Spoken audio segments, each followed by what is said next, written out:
I'm Steve Adubato. More importantly, we are in Atlantic City. This is the NJEA 165th convention. These folks have been getting together for obviously more than a few years. So in this half hour, you're going to meet educators. You're going to meet officers from the NJEA.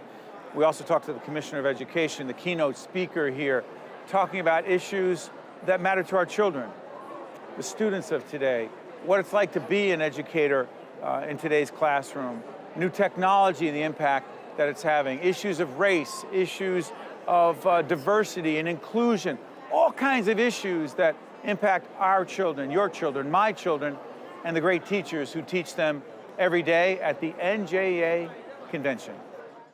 It is our honor, our pleasure to introduce the Honorable Commissioner of the State Department of Education, Dr. Lamont O. Repollet. Good to see you, Commissioner. Nice to meet you, Steve. Thank you. That's the first time I've ever heard the Honorable, so thank you very much. You know that goes with your title. But that's the first time that someone has said it publicly, so thank you very much. Well, I kind of like that, the Honorable. Well, I appreciate having you on here. And the one thing that struck me about your bio is you say very publicly, very proudly, that education saved your life. Yes. What do you mean by that? Well, education saved my life. You know, when you grow in an urban community, there's some challenges that you have. Tell folks where you grew up. I grew up in Carter, New Jersey, but I also lived in New York City. I lived in Germany. I lived in Virginia. So lived in Louisiana. So technically, I've been to 7 schools in 13 years. I've kind of experienced some things. My parents were veterans. However, when we returned from Germany, I can tell you it was kind of rough for my parents. So we did, struggle a little bit. However, but education was always the focus in my house. Right? My mother and father made sure that I did my homework, made sure that we have received the quality education. Whole range of issues in the Murphy administration as it relates to education. If you were to describe succinctly, and you'll be talking about this at the NJEA Convention, the philosophy of the Murphy administration vis-a-vis public education and how it may be in any way different from what we've seen in the past. The philosophy is that Governor Murphy, he's talked about a strong and fair New Jersey. So what does that mean in education? That means our approach. How do we approach education? So we're talking about reimagining, right? The governor has a progressive agenda. We're talking about expanding pre-K. We're talking about innovation for all, computers, science for all. We're talking about access to community colleges and stuff like that. So that's what we call not a progressive from a political standpoint, but progressive from a growth mindset. So our approach is definitely how do we create a system that will support Governor Murphy's initiatives, but more importantly, respond to the needs of our students and our district and our stakeholders. It's interesting. I'm sorry for interrupting, Commissioner. You mentioned pre-K, universal pre-K, which is the goal, clearly. Yes. One of the initiatives we are involved in is called Right from the Start NJ. You'll see the website as I'm talking to the Commissioner about this. 0 to 3, birth to 3, if you will. Talk about those early years and why they're so important. Well, those years are important. I think there's a lot of research that supports from 0 to 3, right? And the job for 0 to 3 is to make sure that they have those basic needs, right? Maslow talked about the basic needs, food, clothing, and shelter. Hierarchy of needs. Yes, if you don't have those basics, yes, then it's going to be very hard. Self-actualize. That's right? my thing right there. So I guess during that period, that time is where that we key in and focus on areas. But what the Murphy administration, what we're doing is that we don't work in silos. We're kind of working with Department of Health, Department of Community Service, all those different agencies to bring together human services. Families and children. Family and children, to make sure that we come together and have a cohesive plan. And First Lady Murphy, I apologize, her initiative is something that the department has really been working hand in hand with, having an expertise. Because, the end goal is get them to school, get them to 3 to 4. Get them ready. Get them ready. So how do we now start? We back map that from the beginning, and we support that. So I think the approach that we're taking is getting everyone involved. Intergovernmental agencies not working in a silo, I think is important. So it's definitely one thing that resonates with not just the state, but also resonate with our administration. The governor supports it, and First Lady, she's definitely making sure we move the needle forward with that. Testing, standardized testing. Park tests. Things are evolving, but yes. They're still in play. Yes. Update us. Well, we're talking about assessment. I think we all have assessments in school, from formative to summative assessments. I know Governor Murphy talked about from day one eliminating PART. However, we're talking about transitioning from PART because there's federal and there's state guidelines that we must adhere to. And I think that right now we're in the process of transitioning.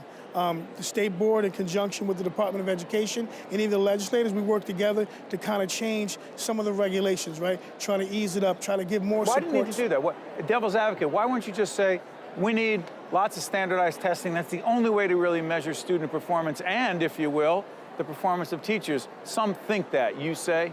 So we're talking about that progressive, that growth mindset. I think over time, yes, assessment change like anything else. In education, we need to be fluid. So right now, when we're talking about post-secondary success and the governor's talking about apprenticeships, we're talking about having our students go to college, then we need to kind of focus on getting them ready. But we've assessed kids since third grade. So we have enough data to support where our kids are. Our goal right now is secondary levels to get them prepared for life after high school, secondary approach. So we're going to do that and looking at it in a meaningful way. So when Governor Murphy talks about a strong and fair New Jersey, we look at the fair piece, right? We need to make sure that our assessments are fair, right? We need to make sure that we have the proper amount of rigor. We need to make sure that we understand, our teachers and educators understand the relationship between assessments, curriculum, and standards. So we're taking a comprehensive approach into how we look at assessments, and we've had our assessment tour, and we got some positive feedback throughout the state, right? No matter what demographic you're from, what part of the state, everyone had an opportunity to weigh in on the assessments. And then we took that information and created action items. And through those action items, we had results. Those results are to reduce the number of assessments in high school from 6, I believe, from 6 to 4, to looking at the transition of having 9th and 10th grade, right? So it was a healthy compromise. 9th and 10th grade, you get that foundational.